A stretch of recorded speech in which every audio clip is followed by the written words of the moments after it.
సందేహాలు పెరిగే అవకాశం చాలా ఎక్కువగా ఉంటుంది. సార్ తిరుపతిలో కొత్త సిచ్చు టెంపుల్ సీట్లో అసలు ఏం జరుగుతుంది? పవన్కేనో ఆయనకి అనుమతి? మీరు పవన్కు సారీ చెప్పారు, దాని మీద స్టోరీలు చాలా చర్చలు చేశారు కదా. ఈరోజు బాగా తెలుగుదేశాన్ని బలపరిచే పత్రికలో ఒక పతాక శీర్షిక, అసలు కొండ మీద ఏం జరుగుతుంది. ఈ ప్రశ్న నేను దాదాపు మిమ్మల్ని రోజు అడుగుతున్నా. వీళ్ళని వాళ్ళు ఈ పార్టీ నా పార్టీ, ఆ పార్టీని ఈ పార్టీ అనడం బాగానే ఉంది, కానీ కొండ మీద ఏం జరుగుతుందో మాకు నివేదిక ఇవ్వండి అంటే మాకే సరైన నివేదిక ఇవ్వలేదని హైకోర్టు కూడా నిన్న టీటీడీ పాలక వర్గాన్ని తప్పు పట్టింది. మళ్ళీ మీరు మీ అభిప్రాయం ఏంటో చెప్పిన తర్వాత కానీ మేము తీర్పు ఇవ్వలేము, ఆదేశాలు ఇవ్వలేమని వాళ్ళు చెప్పారు. ఏదైనా పరకామణిలో ఒకతోకలు జరిగాయి, ఇన్ని రోజులు గరళ కంఠుల్లాగా వాటిని మింగి కూర్చున్నారు, వాటిని అలా బయట పెట్టకుండా అనేది ఒకటి అర్థమైంది. కానీ ఇది అంతకంటే ఇది రాజకీయం కూడా ఉంది. ఇది వైసీపీ టీడీపీ లేదా వగైరా వగైరా రాజకీయం కాదు. ఇది అసలు తిరుమల కొండ సాక్షిగా సాగుతున్నటువంటి బృహత్తర రాజకీయం. అది ఎంత రాజకీయం అంటే రాష్ట్ర ఉప ముఖ్యమంత్రి అలాగే పంచాయతీరాజ్ శాఖ మంత్రి పవన్ కళ్యాణ్ గారు పంచాయతీరాజ్ శాఖ కోసం ఒక గెస్ట్ హౌస్ కట్టుకుంటాము మా శాఖకు సంబంధించి మేము అంటే ఆయనకు అనుమతి ఇవ్వలేదు. ఇవ్వకపోగా సారీ చెప్పారు. వ్యక్తిగతంగా రాజేంద్ర ప్రసాద్కి ఇది వరకు ఇచ్చారు, ఇంకెవరికో ఇచ్చారు, కానీ ఈయన అడిగితే కూడా ఇవ్వలేదు. ఈయనకు మాత్రమే కాదు, రెవెన్యూ అనేది చాలా ముఖ్యమైనది, ఇవన్నీ రెవెన్యూతో ముడిపడి ఉంటాయి. కాబట్టి రెవెన్యూ శాఖ తరఫున మేము ఒక అతిథి గృహం కట్టుకుంటాము అని రెవెన్యూ శాఖ మంత్రి అనగానే సత్యప్రసాద్ ఆయన లేఖ రాస్తే ఆయనకు కూడా అనుమతి ఇవ్వలేదు. అవును, పవన్ కళ్యాణ్ కూడా ఇవ్వకపోవడం అసలు ప్రభుత్వానికి మూల స్తంభం ఆయన ఉన్నందువల్లే కూటమి, ఆయన ఉన్నందువల్లే విజయం అనేది ఎంత అనుకుంటుంటే అసలే ఆయన ఇవన్నీ కాకుండా సనాతనానికి ఆయనే కదా పేటెంట్ హోల్డర్.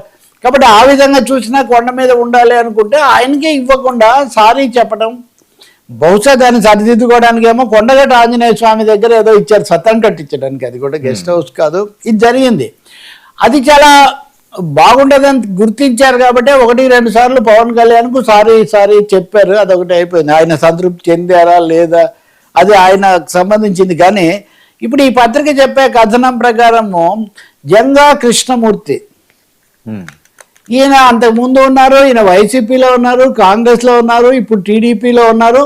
ఈయనకు అనుమతి ఇచ్చారు, కొండ మీద భూమి ఇచ్చి ఈయన కట్టుకోవడానికి అనుమతి ఇచ్చారు. అయితే ఇచ్చింది కూడా నా పేరుతో కాదు, మీరు మా పలానా ట్రస్ట్ పేరుతో ఇవ్వమని అడిగితే దానికి కూడా టీటీడీ సిఫార్సు చేసింది. ఇది గత నెలలో జరిగింది. జంగా కృష్ణమూర్తి ఈయన ఒకటిగా చాలా కాలం నుంచి ఉన్న వ్యక్తే. వైఎస్ రాజశేఖర రెడ్డి హయాంలోనే ఈయనకు ఏదో ఇవ్వబోయారు, కానీ అప్పుడు కుదరలేదు. రెండోది ఆయన కట్టిన డబ్బు కూడా ఏదో ఆలస్యమైందన్నారు, అది జరగలేదు. ఆ తర్వాత మళ్ళీ వైసీపీ హయాంలో కూడా కేటాయించారు, కానీ అప్పటికి వాళ్ళు ఇవ్వాల్సిన మొత్తం అది 10 లక్షల నుంచి దాదాపు 1 కోటి రూపాయలు కావడంతో కొంత ఆలస్యమైందని చెప్తున్నారు.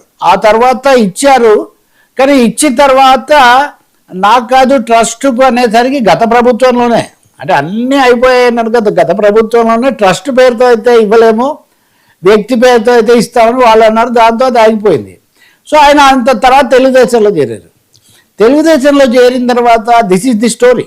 తెలుగుదేశంలో చేరిన తర్వాత టీటీడీ దాన్ని పరిశీలించి ఆ రాష్ట్ర ప్రభుత్వము టీటీడీని అడిగింది, టీటీడీ కూడా ఇవ్వమని చెప్తే వ్యక్తుల పేర్లతో ఇవ్వచ్చు కానీ ఇలా ట్రస్టుల పేర్లతో ఇవ్వకూడదు, ఎందుకంటే కొన్ని ఆ పీఠాలకు స్వాములకే రద్దు చేశారు కదా. అంటే మీరు మళ్ళీ ఆలోచించారంటే మళ్ళీ ఆలోచించి ఇవ్వచ్చు అని చెప్పారు. సో ఏంటి ద్వంద్వ నీతి కదా ఇది. ఇప్పుడు పవన్ కళ్యాణ్ లాంటి వ్యక్తికి ఇవ్వకుండా, పైగా ఇప్పుడు దీంట్లో ఎక్స్ట్రా పాయింట్ ఏమంటే భానుప్రకాష్ బీజేపీ నాయకుడు, అక్కడ ఎప్పటి నుంచో సభ్యుడు, తిరుపతి అంటే తప్పకుండా గుర్తొచ్చే వాళ్ళల్లో రమణ దీక్షితులాగే భానుప్రకాష్ రెడ్డి కూడా మనకు తప్పకుండా గుర్తొస్తాడు. ఇప్పుడైతే కిరణ్ రాయల్ గుర్తొస్తాడు అనుకోండి, ఎప్పటికెప్పుడు అనేక మంది దూతలు వీళ్ళు ఉంటారు కదా. సో భానుప్రకాష్ రెడ్డి కూడా వ్యతిరేకించిన తర్వాత కూడా ఇచ్చారంటే ఇది ఖచ్చితంగా ఇది లీక్, అఫీషియల్ లీక్. ఆ వచ్చిన పత్రికను బట్టి చూసినా, ఆయన పేరుని బట్టి చూసినా, ఈ తతంగాన్ని బట్టి చూసినా, అందుకనే అవునన్నా కాదన్నా నేను గుర్తు చేయక తప్పదు మీకు. అక్కడ తలకాయలు మారుతున్నాయి, ప్రభుత్వాలు మారుతున్నాయి, కానీ అక్కడ పని విధానంలో కానీ ఆ వ్యవస్థీకృతమైనది కానీ మారలేదు అనేటటువంటిది స్పష్టంగా కనిపిస్తుంది. ఇదే హైకోర్టు కూడా ఆగ్రహం వ్యక్తం చేసి అసలు ఏం చేస్తున్నారు, ఇవన్నీ మాకేం చెప్పరా, మీ అభిప్రాయాలు చెప్పరా, పంచుకోరా అంటే ఈరోజు మీరు పత్రికలు చూస్తే తెలుగుదేశం అనుకూల లేదా అది ముద్ర ఉన్న 2 పత్రికల్లో ఒక పత్రిక ఈ కథనం రాసింది, ఇంకో పత్రిక పరకామణి కేసుతో సంబంధం ఉన్న పోలీసులు అధికారులు వాళ్ళ బొమ్మలు ఇవన్నీ వేసి వీళ్ళందరూ కొనసాగుతున్నారు అది ఇదని రాసింది. 2 విషయాలు వర్మ గారు. ఆ పరకామణి అయినా జరగడం 2023లోనో 2022లోనో జరిగినా అంతకుముందు ఏమీ జరగలేదా అనే ప్రశ్నే కదా. అంతకుముందు కూడా అప్పుడప్పుడు తెలుస్తుంటాయి అంటున్నారు. కాబట్టి ప్రతి సందర్భంలో పవన్ కళ్యాణ్ బహుశా దీనికి ఏమైనా చొరవ తీసుకోవచ్చు. ఎందుకంటే ప్రక్షాళన అది ఇది అంటున్నారు కదా. ఇటు ఆయన భక్తి రాజకీయ అన్ని కోణాల్లో కూడా చేయొచ్చు. దీనితో గోవిందరాజ స్వామి ఆలయం ఎక్కి చిందులు తొక్కిన వైనం కానీ